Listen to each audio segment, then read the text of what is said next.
Правила выписывания рецептов, хранения этих рецептов и отпуска из аптек.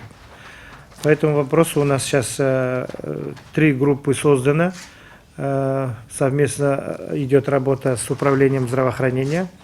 Эти группы, основной задачей этих групп разъяснение населению, медицинским организациям, в основном поликлиническим службам, которые выписывают рецепты на лекарственные средства.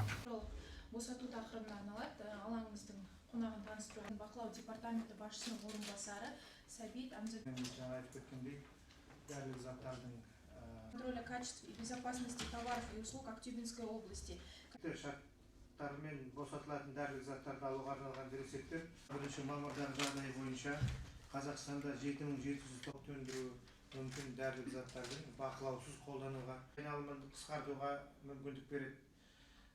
Рецепт бойынша реализация лекарственных средств в аптеках Казахстана по рецепту.